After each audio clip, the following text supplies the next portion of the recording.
పాదములకు ఏమైనట్టు పిల్లరా? దీపము. నీ వాక్కున్న పాదములకు ఏమైనట్ట? దీపము అన్న పదాన్ని మనం ఎక్కడ ఎందుకు ఉపయోగిస్తామో మనందరికీ తెలుసు. ఉదాహరణకు ఈ రూమ్ అంతా వెలుగుతో నింపబడడానికి మనకి ఏముండాలి? లైట్ ఉండాలి. లైట్ అంటే వెలుగు, అంటే దీపం. పాత రోజుల్లో అంటే మన పూర్వీకుల రోజుల్లో ఈ లైట్లు లేని సమయంలో లాంతర్లు అని ఉండేవి. మనము రాత్రి అయినా ఎక్కడికైనా ప్రయాణం చేయాలన్నా కాగడాలు కానీ లాంతర్లు కానీ మనం తీసుకుని వెళ్ళేవారు. హల్లెలూయా. అయితే గమనించండి బిడ్డలారా, ఇక్కడ దీపముతో దేవుడి వాక్యాన్ని దేవుడు ఎందుకు మరి పోల్చుతున్నాడు అని మనం ఆలోచిస్తే బిడ్డలారా, మన జీవితము వెలిగించబడాలి. మన పాదములకు ఆయన వాక్యము దీపం అంటే మన మార్గము, అంటే మనకు వెళ్ళే ప్రతి స్థలములోకి దేవుని వాక్యం అనేది మన పాదములకు ఎలా ఉండాలి పిల్లరా? దీపం. అంటే నువ్వు వెళ్ళే ఏ మార్గము అయినా, నువ్వు ఉద్యోగానికి వెళ్ళినా, వ్యాపారానికి వెళ్ళినా, జీవనోపాధికి వెళ్ళినా, నీవు సంతోషంగా బయటికి వెళ్ళే ఎక్కడికి వెళ్ళినా నీ పాదముల కంటే నీ మార్గమునకు ముందు దేని ఉంచమంటాడు దేవుడు?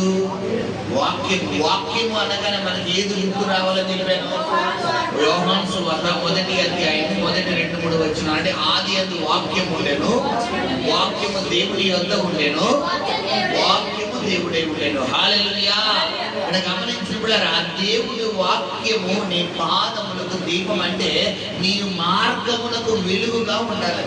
నువ్వు ఏ స్థలానికి వెళ్ళినా దేవుని ముందు పెట్టుకోవాలి. అందుకే ప్రభు వాక్యం ఉంది, నీ రాకపోకలకు యెహోవా నీకు తోడే ఉన్నాడు, నీ పాదములకు రాయి తగలకుండా దేవుడు తన దూతలతో నిన్ను ఎత్తి పట్టుకుంటారంట. హల్లెలూయా. గమనించండి, చాలా మంది ఉద్యోగానికో వ్యాపారానికో జీవనోపాధికి వెళ్ళినప్పుడు లెగడమే కంగారుగా లెగుతారు. కంగారుగా లెగిసి కంగారుగా పిల్లల వారి జీవనోపాధికి వెళ్ళిపోతారు. ఎన్నో ఒడిదుడుకులు, ఎన్నో వ్యతిరేకతలు, ఎన్నో ఆటంకాలు, ఎన్నో తిట్లు, ఎన్నో అవమానాలు ఎదుర్కొని ఇంటికి వస్తారు. అయితే గమనించి సహోదరుడా, మరి ఈ దినం వరకు నువ్వు అలా జీవిస్తే కనుక ఈ ఉదయకాలంలో ప్రభు నీతో వాక్యం ద్వారా మాట్లాడుతున్నాడు. ఏంటంటే ఇక నుండి నీ పాదములకు దీపం ఏది ఇవ్వాలంట? దేవుని వాక్యము. హల్లెలూయా. దేవుని వాక్యమును నువ్వు ఎంత ఎక్కువ ధ్యానిస్తే, ఎంత ఎక్కువ దేవుని వాక్యానికి నీ సహోదరుడా నువ్వు ప్రాధాన్యత ఇస్తే, అంత ఎక్కువ దేవుడు నిన్ను ఎత్తైన స్థానంలో నిలబెడతాడంట. హల్లెలూయా. తర్వాత మనం చదువుకునేలా నీ న్యాయ విధులను నేను అనుసరించదనని నేను ప్రమాణము చేసి ఉన్నాను. ఏంటంటే పిల్లరా, నీ న్యాయ విధులను నేను అనుసరించదనని ఏం చేసినట్ట? నేను ప్రమాణము చేస్తున్నాను, నేను ప్రామిస్ చేస్తున్నాను అని ఇక్కడ గమనించండి పిల్లరా. ఎవరు చెప్తున్నారంటే పిల్లలు గమనించండి, దేవుడు సెలవిస్తున్నాడు. అంటే మరి దావీదు, భక్తుడైన దావీదు దేవుడికి సెలవిస్తున్నాడు, అయ్యా ఇది మొదలుకొని నీ న్యాయ విధులను నేను పాటిస్తాను, నీ మాటలకు నేను లోబడతాను, నీ చిత్తానికి నేను లోబడతాను, నీకు ఇష్టమైన వ్యక్తిగా నేను జీవిస్తాను, నువ్వు ఎలా నడుచుకోమంటే నేను అలా నడుచుకుంటానని పర్ఫెక్ట్ గా చెప్తున్నాడు. హల్లెలూయా. తర్వాత చదువుకుందాము. యెహోవా నేను మిక్కిలి శ్రమపడుచున్నాను, నీ మాట చొప్పున నన్ను బ్రతికింపుము. హల్లెలూయా. గమనించండి, శ్రమ వచ్చినా, కష్టం వచ్చినా, బాధ వచ్చినా పిల్లరా, దేవునికి నేను మొరపెడుతున్నాను, నన్ను బలపరచు అంటాడు. సాధారణంగా మన జీవితంలో చిన్న శోధన రాగానే ఏమైపోతాం పిల్లరా? రొట్టెలిపోతాం. చిన్న శోధన, చిన్న గలిబిలి, చిన్న వ్యతిరేకత, చిన్న సమస్య మన జీవితంలో సాధారణంగా రాగానే వెంటనే మనం ఏమైపోతామంటే బలహీనమైపోతాం. అయితే ప్రభు వాక్యం ద్వారా ఏం మాట్లాడుతున్నాడంటే పిల్లరా, చదువుకున్న తర్వాత నా ప్రాణము ఎల్లప్పుడూ నా అరచేతిలో ఉన్నది, అయినను నీ ధర్మశాస్త్రము నేను మరువను. హల్లెలూయా. నా ప్రాణం ఎల్లప్పుడూ నా అరచేతిలో ఉన్నది. అంటే ఏంటి పిల్లరా? అరచేతిలో ఉందంటే అర్థం ఏంటి? మన ప్రాణం అరచేతిలో ఉన్నట్ట. నా ప్రాణము అరచేతిలో ఉన్నట్ట అంటే ఏంటి అర్థం?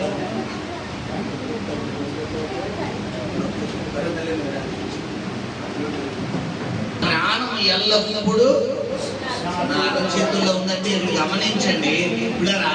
ప్రాణము అంటే మనిషి జీవం. హల్లెలూయా. అంటే నేను ఎందుకొరకు బతుకుతున్నాను, నేను ఎవరి కొరకు బ్రతుకుతున్నాను, నేను దేని కొరకు బ్రతుకుతున్నాను అని వివరణ ఎలా ఇస్తున్నాడంటే ఇక్కడ గమనించండి, నీ ధర్మశాస్త్రము కొరకే. హల్లెలూయా. నీ కొరకే. అంటే నా ప్రాణం నా అరచేతుల్లో ఉంది. ఒకవేళ నేను బతికి ఉన్నానంటే మీకోసమే బతుకు. కానీ ఈ రోజుల్లో మన బ్రతుకు ఎవరి కొరకు? మనుషులు. ఎవరైనా మనల్ని ప్రేమించే వ్యక్తి ఒక క్షణం మనల్ని కాదన్నారనుకో, వెంటనే మన నోట్లో తెచ్చే మాట ఏంటి?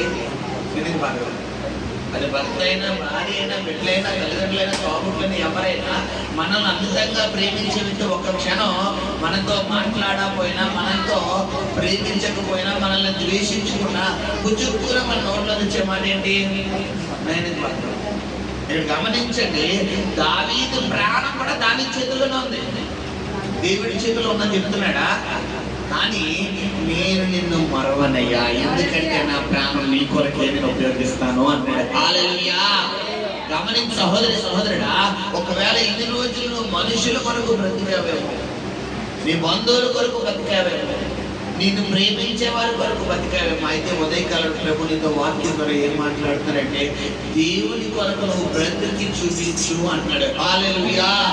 తర్వాత చదువుకున్నప్పుడు నన్ను పట్టుకొనుటకై భక్తిహీనులు ఉరియుడిరి, అయినను నీ ఉపదేశముల నుండి నేను తొలగి తిరుగుటలేదు. హల్లెలూయా. ఇక్కడ గమనించండి, భక్తిహీనులంట భక్తి పనుల కొరకు ఏం చేస్తాడు? ఉరియొడ్డుతారు. ఉరియొడ్డు అంటే ఎందుకులరా? ఎప్పుడు అవకాశం దొరుకుతారా ఎప్పుడు చేద్దామని.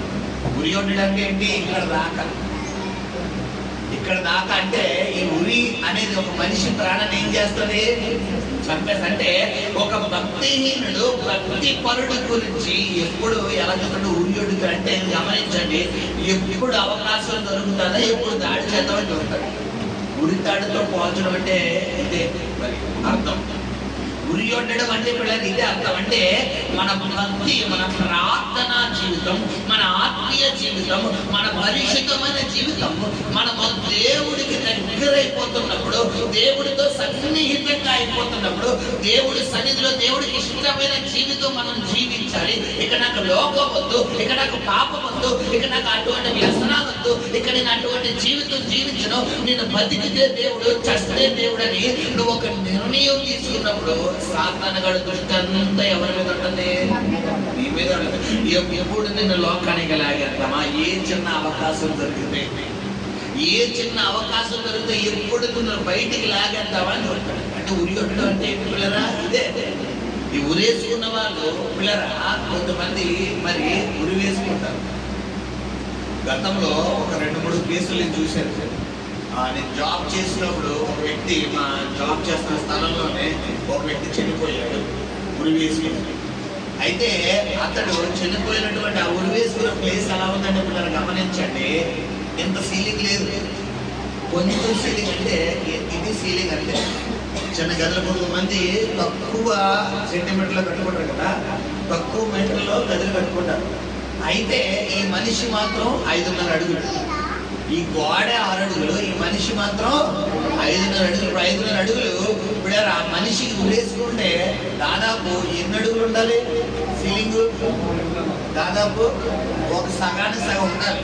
ఒకవేళ అప్పుడు అతను ఉరి ఎలా ఉంటుందంటే ఈజీగా జరుగుతుంది. ఇతడు చనిపోయినప్పుడు ఈ సీలింగ్ ఇదైతే ఇక్కడ నాకు ఉరేసుకున్నాడు. ఎలా చనిపోయాడు చూసేప్పుడారా? 2 మోకాళ్ళు పైకి పెట్టాడు. అంటే ఇతన్ని ఆ దురాత్మ ఏం చేసింది? ఎంత బలాత్మకంగా అంటే ఇతడు ఒకవేళ కాలు కింద కడితే దొరికేస్తాడు. ఇప్పుడు దురాత్మ ఎలా పడగొట్టింది? కాలు పైకెట్టి ఇక్కడ నువ్వు బతకొద్దు, ఇక్కడ నువ్వు బతకొద్దు, ఇక్కడ నువ్వు బతకూడదు, నువ్వు కాలు కింద కడితే బతికేస్తావు, కాలు పైకెట్టి. ఇది ఇంకో కేసు చూశాను. ఆ కేసు అయితే పిల్లలు ఆ హ్యాంగింగ్ కేసు ఎలా ఉందంటే దాన్ని కరెక్ట్గా హ్యాంగ్ చేసుకున్నారు. ఎలా ఎలాడారు?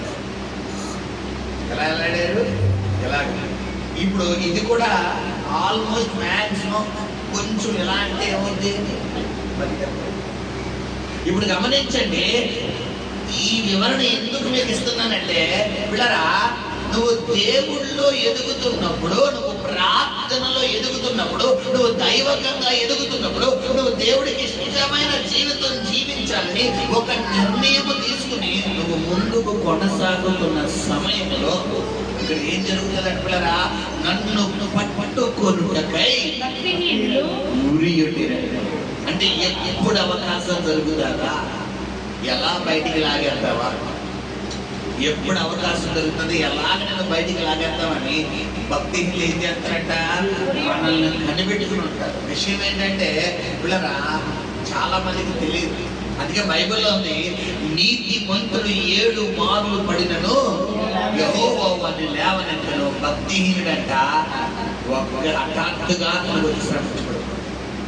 నీతిమంతుడు ఏం చేస్తాడు, 7 మార్లు అతనికి శ్రమ వచ్చినా కూడా దేవుడు లేవనెత్తాడు. ఎందుకంటే నీతిమంతుడు ఒకవేళ పడిపోతే తన మనసు ఎలా ఉంటుందంటే పిల్లల కావాలని తప్పు చేయడు, కావాలని పాపం చేయడు. తన పరిస్థితులు తనని ఏం చేస్తాయి, ఆ మార్గం కూడా నడిపించేస్తాడు. తన సిచ్యువేషన్స్, తన చుట్టూ ఉన్న పరిస్థితులు తన పిల్లల ఆ పరిస్థితిలోకి నడిపించేస్తాడు. అయితే గమనించు సహోదరి సహోదరుడా, ఒకవేళ భక్తిహీనుడి పరిస్థితి ఆ దేవుడు వచ్చినప్పుడు పరలోక రాజ్యం అని వెళ్ళి యాదవులే చాదవులే ప్రార్థన మానేద్దాంలే, ఎప్పుడు మానేమంటే ఎలా మానేద్దాం, అప్పటికప్పుడు అయితే ఏదో కొంచెం కొంచెంగా మానమంటే కొంచెం కొంచెంగా మానతాం. ఒకేసారి రేపటి నుంచి అన్ని పని చేసేంటే ఎలా పని చేసేస్తాం, మన వల్ల కాదుగా. మనము కొంచెం కొంచెంగా మానతాం. విషయం అనేది కొంచెం తీసుకున్నా ఎక్కువ తీసుకున్నా ప్రమాదమే నీ జీవితంలో. నువ్వు దేవునికి ఆయాసకరమైన జీవితము కొంచెము చేసినా ఎక్కువ చేసినా నీకు ప్రమాదమే. హల్లెలూయా. రెండవది చదువుతాడు, అయినను నీ ఉపదేశముల నుండి నేను తొలగి తిరుగులేదు. ఉరియుడంటే భక్తిని ఏ రూపములో నా మీద దాడి చేసినా కానీ ఈ వాక్యం నుండి ఏం చేయలేదు అంటున్నారా, తిరగడం లేదు. తర్వాత చదువుకుందాము, నీ శాసనములు నాకు హృదయానందకరములు, అవి నాకు నిత్య స్వాస్థ్యమని భావించుచున్నాను. హల్లెలూయా. శాసనములు అంటే టర్మ్స్ అండ్ కండిషన్స్. మనకి మన ఆంధ్రాలోని శాసనసభలు జరుగుతాయి, అసెంబ్లీ సమావేశాలు, పార్లమెంట్ సమావేశాలు, శాసన సమావేశాలు అంటారు. అంటే ఏంటో తెలుసు పిల్లరా, అంటే మనకు బడ్జెట్ సంబంధించినటువంటి సమావేశాలు అన్నమాట. ఆంధ్ర రాష్ట్రానికి సంబంధించి కొన్ని సంవత్సరానికి ఒకసారి అన్నా, లేదంటే 8 సంవత్సరాలకు ఒకసారి, 8 నెలలకు ఒకసారి ఉంటారు. నాకు పూర్తిగా అవగాహన లేదు. అయితే గమనించండి, ఇక్కడ దేవుడు శాస్త్రం, దేవుడి టర్మ్స్ అండ్ కండిషన్స్, దేవుడి నియమ నిబంధనలు అంట పిల్లరా నాకు హృదయానందకరములు. అంటే దేవుడిచ్చే నియమ నిబంధనలు దావీదు ఎలా తీసుకుంటున్నాడు అంటే హృదయానందకరములు అంటే ఏంటి పిల్లరా, దేవుడు ఎంత కఠినంగా ఉండమన్నా ఓకే. సాధారణంగా ఎవరికైనా నచ్చంది ఏదైనా చెప్పామనుకోండి పిల్లరా, వారి స్వభావం ఎలా ఉంటుంది, వారి నోటితో చెప్పక్కర్లేదు, ఎదురు కనపడిపోతే ముఖంలో. అప్పుడు దాకా సంతోషంగా ఉన్న మీరు ఫేస్ ఒక్కసారిగా ఫేస్లో ఏమొచ్చింది, మొత్తం వేరియేషన్ వచ్చేస్తుంది. ఇప్పుడు హృదయం నిండిన దాన్ని బట్టే నోరు నీ హృదయము దేవునికి ఆయాసకరమైన క్రియలు, దేవునికి దుఃఖకరమైన క్రియలు, దేవుని బాధపరిచే క్రియలు, దేవునికి నచ్చని క్రియలు, లోక సంబంధమైన క్రియలు, లోకం వైపు తిప్పే క్రియలతో నీ హృదయం నింపబడి ఉందనుకోండి. ఇప్పుడు ఇక్కడ దేవుడు అబద్ధం ఆడకన్నాడు, నీకు ఎక్కుతుందా? కోపాడకన్నాడు, నీకు ఎక్కుతుందా? ప్రేమించన్నాడు, నీకు ఎక్కుతుందా?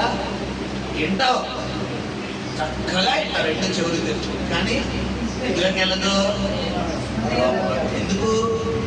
ఆయన శాసనములను నువ్వు ఎలా రిసీవ్ చేసుకోవట్లేదంటే హృదయానందకరముగా, అంటే నీ హృదయానికి అంగీకారంగా తీసుకోవట్లేదు. నీకు నచ్చితే చేస్తావు, నచ్చకపోతే మానేస్తావు, అంతే.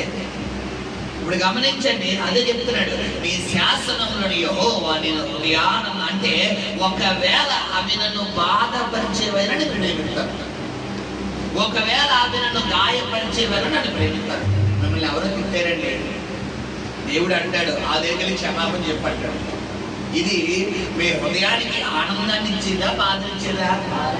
చెప్పాలి. ఇప్పుడు నువ్వు దేవుడిని ప్రేమిస్తే నువ్వేం చేస్తావు? నువ్వు దేవుని ప్రేమిస్తే ఏం చేస్తావు? క్షమాపణ చెప్తావు. ఇది ఎవరికి హృదయానందకరంగా తీసుకోవాలంట. కానీ పైకి అంటే పైకి చూస్తే ఎలా ఉందో మనకి చెప్పాలి. దేవుడు అంటాడు తెలుసు అని చెప్పాలి. లోపల ఎలా ఉండాలి? మనకి కష్టంగా ఉంటాడు. పైకి మాత్రం దేవుడు పక్కన దేవుడు అని తెలుసు అని చెప్పు అంటాడు.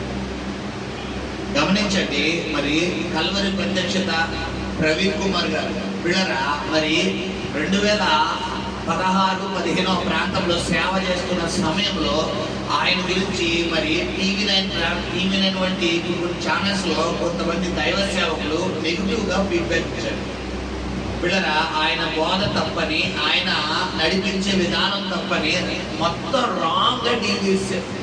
అయితే అటువంటి సమయంలో ఆయన ప్రభు సన్నిధిలో ప్రార్థనలో ప్రభు ఆయనకి ఒక ప్రేరణ దయచేశారంట. ఎవరెవరైతే నీ గురించి నెగిటివ్ గా ఫీడ్బ్యాక్ ఇస్తున్నారో వాళ్ళ ఇంటికి వెళ్ళి 1 కేజీ స్వీట్ తీసుకెళ్ళి వాళ్ళ నోట్లో స్వీట్ పెట్టి వాళ్ళని హక్ చేసుకుని జీసస్ లవ్స్ యూ, యేసు నిన్ను ప్రేమిస్తున్నాడు, love you my brother, God bless you అని దీవించి హక్ చేసుకుని వచ్చాను. సరే అని చెప్పి ఈ దైవ సేవకుడు ఎవరి మాటకు లోబడే వ్యక్తి? దేవుడి మాటకు పక్కాగా లోబడిపోయే వ్యక్తి అనమాట ప్రవీణ్ కుమార్ అయ్య గారు. సరే అలా లోబడిపోయి బిడరా ముందుకు కొనసాగుతున్న సమయంలో బిడరా మరి ఎవరైతే ఆయన మీద నెగిటివ్ గా కామెంట్ చేశారో, నెగిటివ్ గా ప్రచారం చేశారో వారి ఇంటికి వెళ్ళి కాలింగ్ బెల్ కొట్టారు. కాలింగ్ బెల్ కొట్టి బిడరా తలుపు తీయగానే అవతల వ్యక్తి ఈయన చూసి షాక్ అయిపోయారు. షాక్ అయిపోగానే దగ్గరకు వచ్చి ఆ స్వీట్ లడ్డు తీసుకుని నోట్లో పెట్టి హక్ చేసుకుని Jesus loves you my brother, God bless you, దేవుడు దీవించుగాక, లవ్ యూ అని చెప్పి ఆయన షేక్ అని తీసుకుని వెళ్ళిపోయారు. ఇంకా రెండో మాట మాట్లాడాల. అవతల వ్యక్తికి మైండ్ లాంటి నేను నిన్నే కదా ఈ వ్యక్తి గురించి ఇంత నెగిటివ్ గా ఫీడ్బ్యాక్ ఇచ్చాను, ఇంత నెగిటివ్ గా ఈయన గురించి ఇంత ఎలా ఇస్తే ఈయన ఏది మనసులో పెట్టుకోకుండా మరి ఇంత ప్రేమను వ్యక్తపరిచి హక్ చేసుకుని మరి స్వీట్ నోట్లో పెడుతున్నాను. నిజంగా వీళ్ళది క్రైస్తవ ప్రేమ అంటే నేను ఇంత పొరపాటు చేసిన. ఇంతకే ఈయన గురించి నెగిటివ్ ఫీడ్బ్యాక్ ఇస్తున్న వ్యక్తి ఈయన గురించి నెగిటివ్ ఇస్తారని తెలుసు. అయితే ఏంటి? బురద జల్లడం. ఈ సేవకుడి మీద ఇంకొక సేవకుడు ఏం చేసి పిల్లరా బురద జల్లడం వల్ల ఏమవుతుంది? దీని గురించి విశ్వాసం ఏమైపోతారు? ఆగిపోతారు. ఆయన ఇప్పుడు ఒక కాపరి దగ్గర కొన్ని గొర్రెలు ఆహారం పుష్టిగా ఈ కాపరి పెడితే వేరే చోటికి వెళ్తాయా? మన ఇంట్లో మన అమ్మ మంచిగా అన్నం వండింది అనుకోండి, పక్కింటి బిర్యానీ కోసం ఆశపడతామా? ఎందుకు?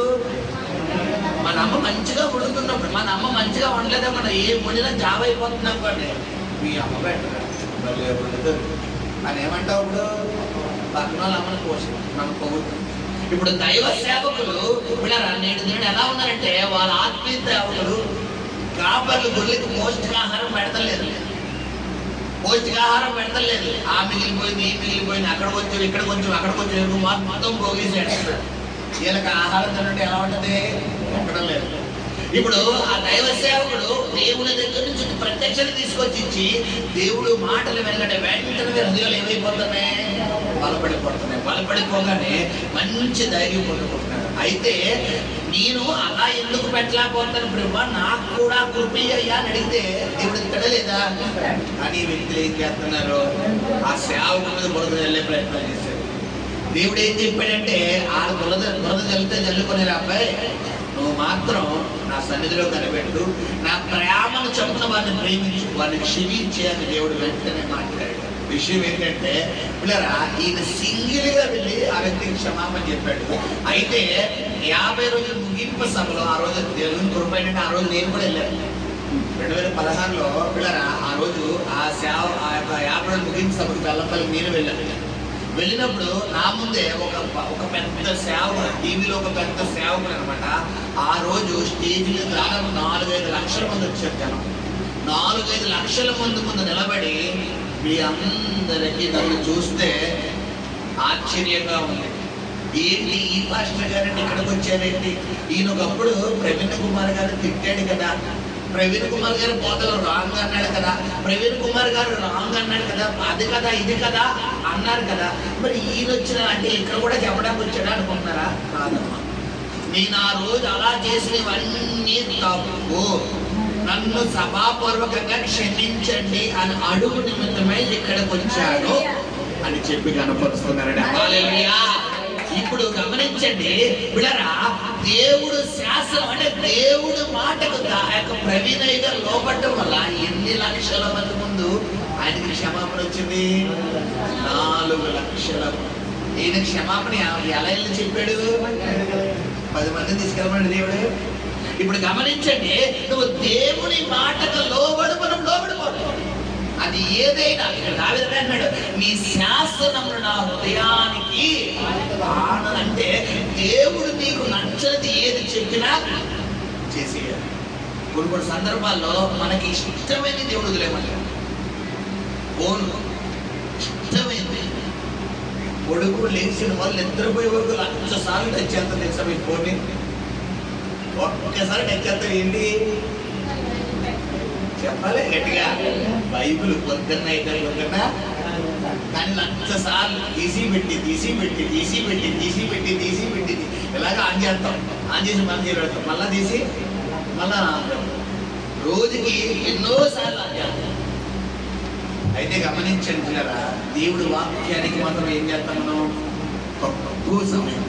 అయితే తక్కువ సమయం అయితే గమనించండి, ఈ 1,00,000 సార్లు ఆన్ చేస్తాం చూడు.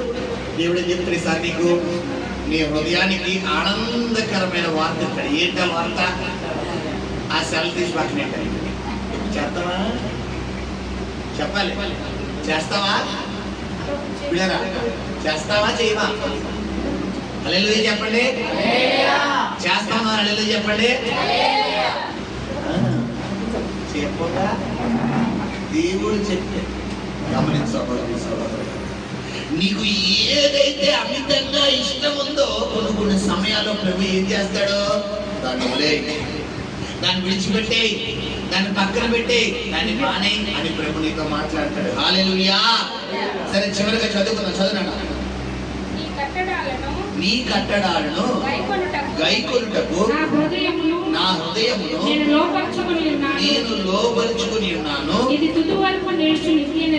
హల్లెలూయా. ఏమండి, నీ కట్టడాలంటే ఏంటంటే పిల్లరా, దేవుని నియమ నిబంధనలు చెప్పారు కదా, దేవుని కట్టడాలను పాటించడానికంట దేవుడు దావీదు హృదయాన్ని ఏం చేసుకున్నాడంట? లోపరుచుకోవడం అంటే ఏంటి పిల్లరా? తన ఆది. ఇప్పుడు దావీదు అంటే సైతాన్ వచ్చి సినిమా చూడండి, నా వంక చూడండి పిల్లరా, దావీదుని సైతాన్ వచ్చి ఏమంటది? సినిమా చూడండి. దావీదు హృదయము దేంతో నింపబడిపోయింది? దేవుడితో నింపబడిపోయింది. ఇప్పుడు సినిమా చూడాలంటే ఏది ఒప్పుకోవాలి? చెప్పాలి. కళ్ళు ఒప్పుకుంటే చాలా, మైండ్ ఒప్పుకుంటే చాలా, ఏది ఒప్పుకోవాలి? హృదయం ఒప్పుకోవాలి. ఇప్పుడు ఈ హృదయంను దావీదు ఏం చేసుకున్నాడంట? లోపరుచుకున్నాడు. అంటే ఈ హృదయంలో ఓన్లీ దేవుడి మాటే వెళ్ళాలి, ఓన్లీ వాక్యమే వెళ్ళాలి, ఓన్లీ ప్రార్థనే వెళ్ళాలి, ఓన్లీ దేవుడి పాటలే వెళ్ళాలి, దేవుడి స్తోత్రాలే వెళ్ళాలి. అంతకు మించి వేస్టేజ్ ఏది కూడా. పొయ్యి మీద పాలు మరగబెట్టినప్పుడు ఏ చేయి పెడతా చేతితో వెళ్ళి చేయి పెట్టేస్తామమ్మా. 1 సార్లు చెయ్యి ఏం చేస్తాం? కడిగిందే ఎందుకు? ఎక్కడైనా పాలుకు సంబంధించి వ్యతిరేకమైన పులుపు ఏమన్నా తగిలి పాలు ఇరిగిపోతే పాలు గోల్పాలైపోతాయి. అదే మంచినీళ్ళు మాత్రం ఏసీ పడితే చేయడం ఎందుకు? మంచినీళ్ళు కాంప్రమైజ్ అయిపోగా, మంచిలు దేనికంటే చదువుకోతాయి. ఇప్పుడు పాలు, ఇప్పుడు నీ వాక్యము పాల బట్టింది అంటే ఏంటి? అంటే ఏంటి? కాంప్రమైజ్ అవ్వదు. నువ్వు పరిశుద్ధతకు ఏమవ్వకూడదు, కాంప్రమైజ్ అవ్వకూడదు. నీ హృదయాన్ని ఏం పరచుకోవాలి? లోబరి చేసుకోవాలి. దీంతోనట దేవుడు మహిమతో హల్లెలూయా హల్లెలూయా. ఎందుకు లోబరుచుకోమని చెప్తున్నంటే ఆయన కట్టడాలను మనం ఏం చేయాలట?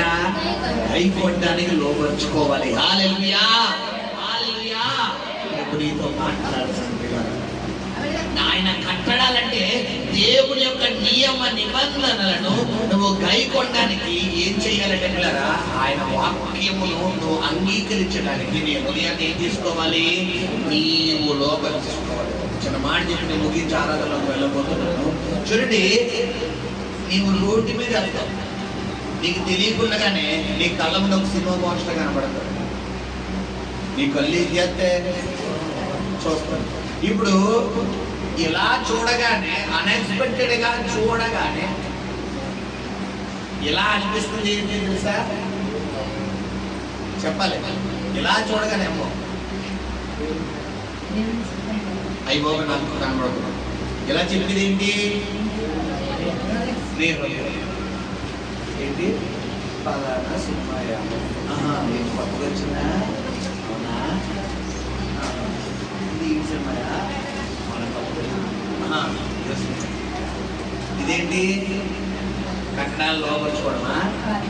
చెప్పాలి. హృదయం లోపరుచుకోవడమా? ఇప్పుడు హృదయం లోపరుచుకోవడం అంటే ఏంటి? నువ్వు దేవునికి ఆయాసకరమైనది ఏదైనా కళ్ళ ముందు కనబడింది అనుకో, వెంటనే కళ్ళు ఏం చేయలే, ఏదేలే. అలా కాకుండా కళ్ళు గుడ్లు ఇలా వచ్చేసి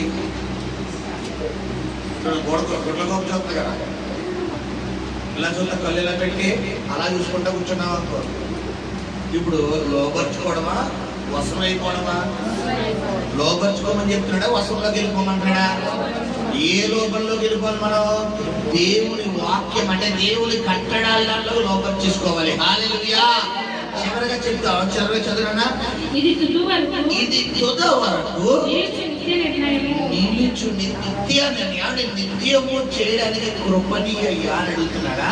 ఇది నా నిర్ణయం అంటున్నాడా? నిర్ణయం అంటే ఏంటమ్మా?